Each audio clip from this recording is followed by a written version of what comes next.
사랑의 전도사 김태우 인사드리겠습니다. 반갑습니다. 지난 시간에 가장 중요한 생명나무와 선악나무에 대해서 제가 말씀드렸습니다. 아마 일반적으로 생각하는 것과는 많은 차이가 있었으리라 생각합니다. 오늘은 창세기 1장 1절에서 2장 3절에 대해서 또 한 성경 증거하도록 하겠습니다.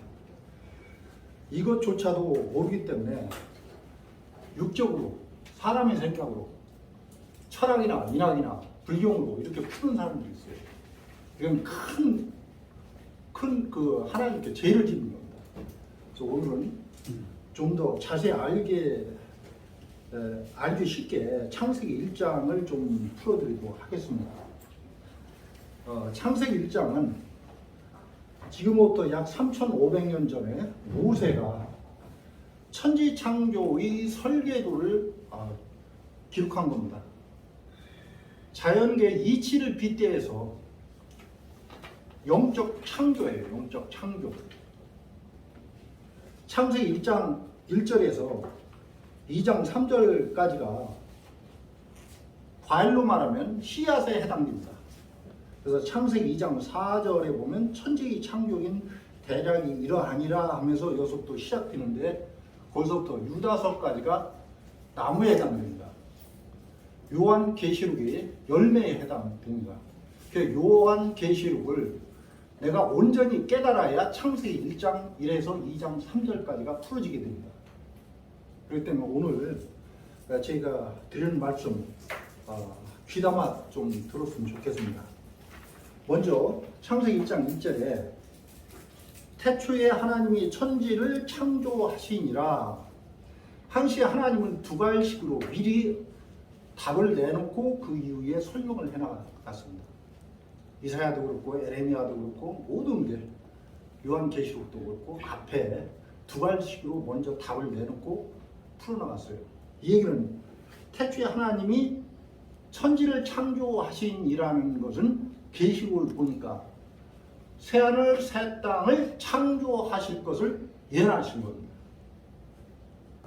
예언하는 것입니다. 그런데 2절에 보니까 땅이 혼돈하고 공허하며 흑암이 깊음에 있고 하나님의 신은 수면에 운행하시니라 그랬거든요. 그럼 여기서 땅이 뭔지, 왜 공허한지, 혼돈한지, 흑암이 뭔지를 알아야 돼요. 보면 요한복음 1장 1에서 4절에 보면 말씀이 하나님이고 빛이고, 요한복음 1장 4절에 보면 말씀으로 만물을 창조하시고 빛이라고 했어. 요한 1서 1장 1절도 마찬가지다. 예수님이 또 빛이에요. 그런데 이것은 계시록 6장과 계시록 13장에서 보면 해, 달, 별이 어두워지고 떨어져서 하나님의 택한 선민과의 언약서인데 언약을 어김으로써 두 가지 교리가 섞였기 때문에 하나님은 거룩하신 분이기 때문에 그렇지 않으면 죽기 때문에 하나님은 할 수 없이 떠날 수밖에 없었어요. 그래서 땅이 혼돈하고, 땅은 그냥 땅이 아니라 사람의 마음을 고전 3장 9절에 보면 밭이요 집이요 뭐 이런 것도 있고 16, 17절은 성전이라고 되어 있죠. 그죠? 또 누가복음 8장 11에서 15절에 보면 마음을 땅으로 또 많이 비유했습니다. 땅이 두 가지 교리, 하나님의 생각과 선과 악, 사람의 생각에 교리가 섞여서 헷갈린다, 혼돈하다 이런 얘기예요. 그렇기 때문에 공허하다는 얘기는 영이 떠난 상태를 얘기하는, 하나님이 떠난 상태를 얘기하는 겁니다.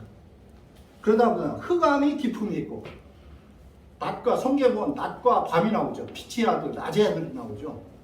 하나님 말씀이 없는 상태를 흑암으로 비유했습니다. 이것은 에레미야 4장으로 보면 에레미야 4장도 그와 비슷한 얘기가 나와 있습니다. 에레미야 4장에 보면 23에서 28절에 본바 내가 땅을 본즉 혼돈하고 공허하며 하늘들을 우러러는즉 거기 빛이 없으며 내가 산들을 본즉 다 진동하며 작은 산들도 요동하며 내가 본즉 사람이 없으며 공중의 새가 다 나갔습니다. 새, 마태 3장 16절에 성령이 비둘기같이 내려앉았다 했죠. 근데 여기서는 성령이 떠난 상태를 얘기하는 겁니다. 그래서 말씀이 없기 때문에 계시록 6장에서 보면 해달별이 어두워지고 떨어졌다고 했죠. 그렇죠. 하나님의 선민을 심판하는 과정이죠. 그런데 떠나갔기 때문에 수면은 바다 같은 세상, 다니엘서 7장 2절 3절 17절에 보면 바다 같은 세상에서 많은 물 가운데 거기서 새 목자를 선택하는 것을 설명한 겁니다. 그래서 창세기 1장 3절에 하나님이 가라사대 빛이 있으라며 하나님의 빛이 있었고 새 목자 선택을 얘기하는 겁니다. 새 목자 선택. 초림 때로 말하면 예수님을 얘기하면 되겠죠. 예. 그래서 빛과 어둠을 나누고 살전 5장에 보면 빛의 아들, 어둠의 아들이 나오죠. 빛과 어둠. 그렇게 해가지고 새 목자 선택하는 것을 얘기한 겁니다. 그 다음에 창세기 1장 6절에 궁창을 만들어 물 가운데 많은 불이고 궁창은 하나님의 장막입니다. 하나님의 장막. 역대상 6장 48절에 하나님이 거하시는 곳을 장막으로 했거든요. 예. 하나님이 거하시는 창세기 37장 9에서 11절처럼 하나님의 장막을 창조하는 걸 얘기하는 거죠. 그 다음에 9절에 보면 묻이 드러났다. 장막이 있으면 거기에 성도가 있어야 되잖아. 성도. 예. 적으로 말하면 새 하늘이라고 하면 9절에 묻은 새 땅을 얘기합니다. 새 하늘, 새 땅을 창조한다. 그런 얘기가 나오고 그 다음에 새 땅에서 11절에 하나님이 가라사대 땅은 풀과 씨 맺는 채소와 각기 종류대로 씨 가진 열매 맺는 과목을 내라 하시며 그대로 되느니라 하면서 풀, 채소, 열매 맺는 나무 여기 보니까 전부 다 씨가 있는 거죠. 그러니까 하나님의 씨를 받은 사람을 창조하는 걸 얘기하는 거예요. 아까 새 땅에서. 예, 말씀이 없는 저희가 아니라 하나님 말씀이 있는 거. 육적인 것을 생각하지 말고 육적인 것을 비유 빙자해서 로마서 1장 20절처럼 자연의 이치를 빗대서 설명한 겁니다.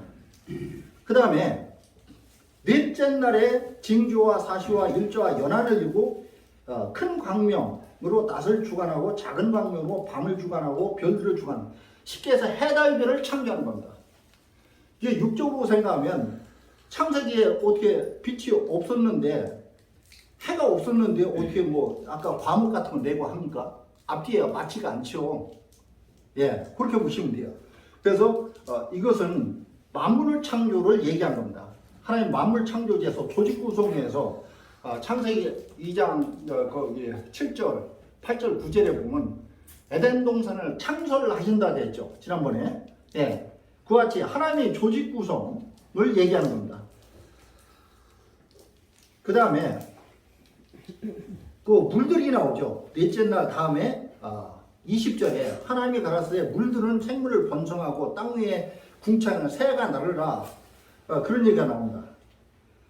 그러면 해달별을 창조한 다음에는 만물 창조를 얘기합니다. 만물 창조.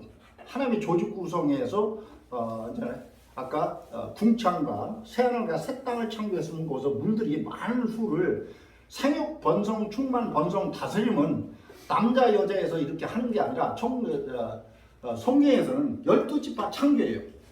계속 보면 생육, 번성, 충만, 번성, 다스림이 많이 나옵니다.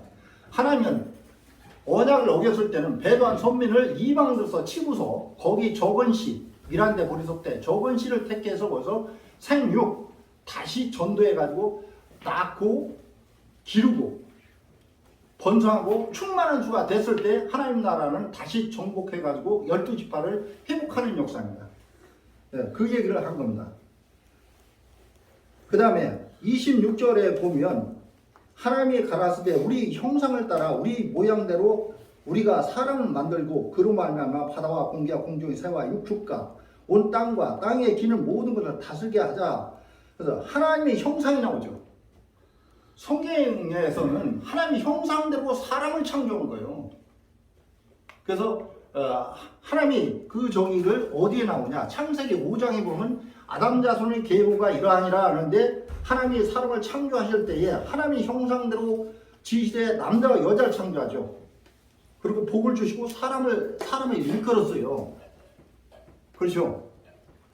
그러면 하나님의 형상대로 하나님 그런데 그 중에 하나가 그 중에 4분의 1 계명사이가 배도한 거예요. 배도 하나님 나라를 멸망시켰기 때문에 이것을 재창조하는 것을 얘기하는 겁니다. 그래서 하나님의 형상대로 그러니까 천사도 하나님 형상대로 창조를 했잖아요. 그렇지만 이 만물들도 하나님 형상대로 창조하시길 바라요. 그래서 로마서 8장 18에서 23절도 그런 얘기가 나옵니다. 만물들도 사람의 형상대로 하는 하나님 피유분이 나타나는 것을 고대하는 거예요. 그래서 썩어짐의 종류에서 해방되는 겁니다. 뭐냐? 상로병사가 아닌 영생과 천국 가는 길을 해주기 위해서 이 신앙을 하게 됐고, 성경은 이 여기에서 보면 언약서라는 거예요. 언약서. 그래서 옛 약속, 구약, 신약, 그죠? 새 약속, 둘째 약속 이런 얘기가 나오는 겁니다. 그래서 신명기 30절도 생명과 복을 주었다 했죠. 그럼 내가 생명을 택해야죠. 신명기 28장에서도 언약서가 나오는데 1에서 14절까지는 언약을 지켰을 때 받는 복을 쭉 얘기를 해주는 거고, 또 14에서 68절까지는 언약을 어겼을 때 내리는 저주와 지옥이라든가 이런 걸 설명을 해준 거예요. 성경 전체를 보면 사느냐 죽느냐, 복이냐 저주냐 그 얘기입니다. 그러면서 여섯째 날은 뭐냐? 네 생물을 창조하는 거예요. 계시록 4장에 보면 하나님 영계 보좌가 있고 24장로가 있고 앞에 7명이 있고 그 다음에 그 6날개가 있고 유리바다가 있죠. 유리바다. 그죠? 천국문은 12개의 문으로 되어 있습니다. 4개씩 좌우에 4개씩. 이것은 에스겔 1장에도 잘 나와 있고 계시록 4장에도 잘 되어 있습니다. 그래서 네 생물을 통해서 네 생물은 그럼 어떻게 되느냐? 계시록 4장에 보면 여기 12지파는 안 나옵니다. 그렇지만 계시록 21장 가니까 나와요. 12지파, 12기초속, 12문이 나옵니다. 네, 네 생물. 무각으로 했을 때는 네 조직으로 이루어지지만 각자 일을 했을 때는 12지파로 갈라져요. 그렇기 때문에 한 문마다가 세 문씩, 동서남북 세 문씩 되어 있는 거예요. 그래서 에스겔 47장 12절에 보면 약재료, 잎사귀가 약재료가 된다는 거죠. 네, 많은 걸 다시 회복해야 되기 때문에. 또 계시록 22장 1에서 5절, 특히 1, 2절에도 뭐예요? 잎사귀로 많은 걸 소성한다는 얘기가 나와요. 그래서 창세기 고전 15장 27, 28절에도 하나님이 만물 안에 들지 않았던 거예요. 그렇지만 들기를 원하는 것이 릴리전, 종교의 근본 목적이라 생각하면 됩니다. 그래서 창세기 2장 1에서 3절을 보니까 천주와 만물이 다 이루니라. 그것이 6천년, 천년이 하루 같다고 했잖아요.